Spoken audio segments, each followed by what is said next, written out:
In reality, most people who lose weight through medication or extreme diets face the same issue. The weight comes back just a few months later. The body loses muscle, metabolism slows down, and cravings are always present. This is why Ozempic is not a long-term solution. In this video, we present an article by Dr. Berg sharing the simplest yet best weight loss tips ever. Let's take a look. This is my #1 best weight loss tip of the entire year. And some of you might say this is just too simple. So I'm going to give it to you in a couple different ways. And then I'm going to just explain why this is so important. All right, here we go. Only eat when you are hungry. Let me give you to it another way so you really get this. Don't eat until you're hungry. Do you realize how many people eat not because they're hungry or sad, or maybe they're tired and they want to get more energy? Many people eat for emotional reasons, and this really gets them into trouble. They're not listening to what their body is telling them. I know there's a lot of pleasure with eating foods, but there's actually more pleasure waiting till you're re-hungry and then satisfying that hunger with a good meal versus just eating food when you're not hungry. And on top of that, even when we're full, we keep eating. It's like, how much food can I stuff down the pie hole? What we've been doing is training our bodies to associate food with stress relief, food with happiness, food with a lot of pleasure to the point where we're constantly bloated. People wonder why we're on antacids, pills for bloating. There's just no more space in our digestive system. Also, think about what this does to your microbes. It's overwhelming the microbes. They have to work twice as hard. Same with your liver and your pancreas and your gallbladder and your stomach. They have to work overtime. So, a lot of people are in a situation where their food is controlling them. My whole goal has been to get people more in control over their body and food especially. What is the problem with high insulin? Big problem of eating when we're not hungry. The big thing is, you're just raising insulin. Insulin is a very important hormone to understand. It's the hormone that causes fat storage. It's a hormone that also removes sugar from your blood. And the problem with jacking up insulin so many times is you start to develop a protective mechanism called insulin resistance. And now insulin doesn't work like it used to. This is why 80% of the population, maybe more, has insulin resistance that rarely do the doctors ever test for. And of course, this leads to more hunger because eating increases hunger because of the spike of insulin. The excess food has to be converted into fat around your midsection and your liver. And then when that's filled up, it goes throughout the organs called visceral fat. And you can tell if someone has that just by looking down to see if you can see your shoes. And then that turns into diabetes and high blood pressure. And as a side note, the worst thing to say is, what is my body in the mood for tonight? It's like asking a hungry 2-year-old, what do you want to eat? And you have them in the grocery store, right? They're going to pick the junkiest, sugar-filled food that they can find. The body is very rudimentary, and it doesn't necessarily differentiate healthy food from unhealthy food. You're going to have to do that. When the body is out of balance and the blood sugars are low, the body's not going to demand some healthy food. Intermittent fasting, by only eating when you're hungry, let your body tell you how long to fast. Because I don't think a lot of people appreciate what happens when you're fasting. You're literally burning your own fat. You're living off your own fuel. So you are eating when you are not eating, but you're eating your own fat. A lot of other positive things are happening. Your brain cells are growing more. Your mood will be elevated. Your cognitive function will go up. Your inflammation goes down. The other really cool thing about this is that you are going to develop a lot more self-control. It's called willpower.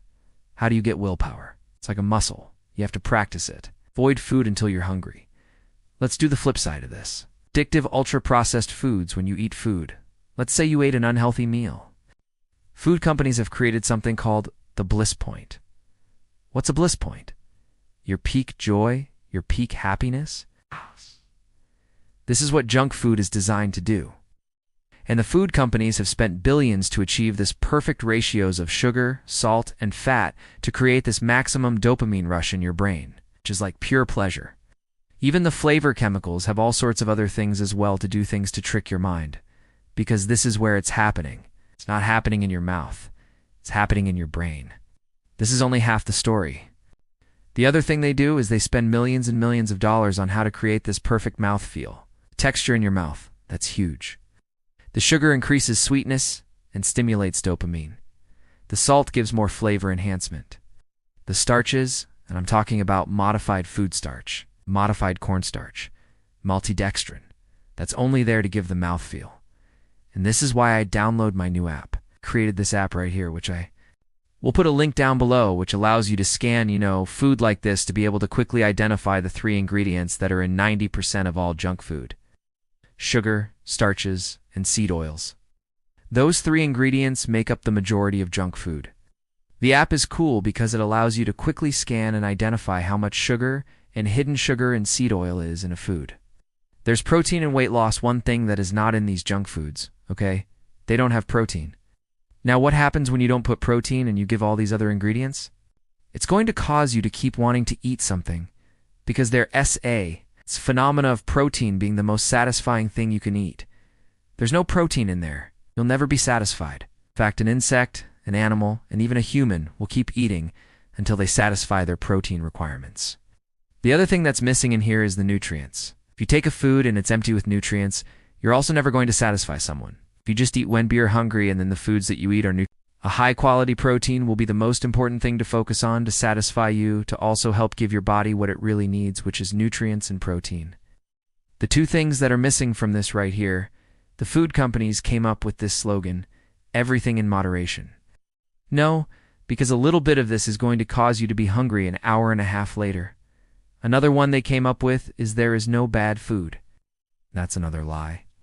There are foods that are really bad. Let me just mention hunger for a second, because we really have to be in tune with our stomach and the rest of the body through the day. Hunger is kind of a hollowing feeling, and your digestive being bored is not being hungry.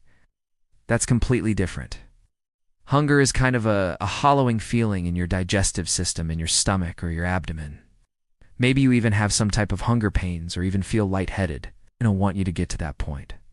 I wouldn't recommend waiting till your body is irritable before you eat, because your blood sugar's crashed or you have some type of mental change. I don't recommend you wait till that happens. I also don't recommend waiting until your energy completely crashes.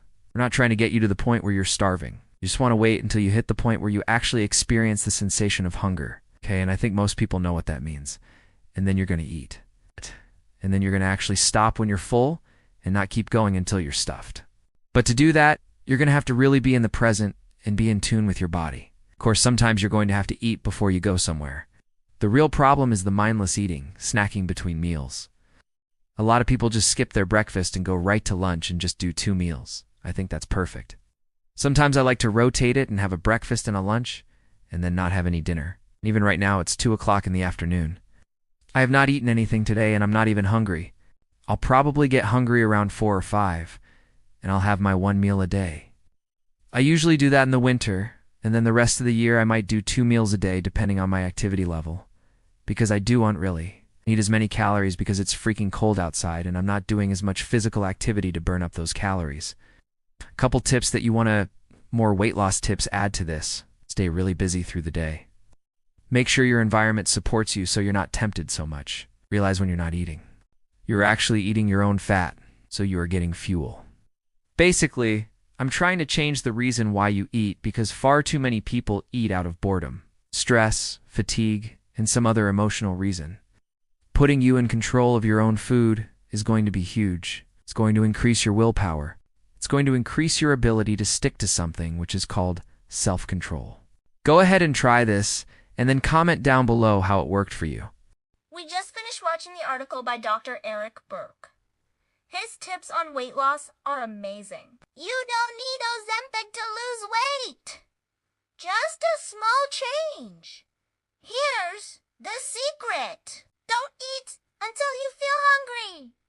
Don't eat for emotional reasons. This simple tip is truly the key to your success. Try this method and then comment below on how it works for you.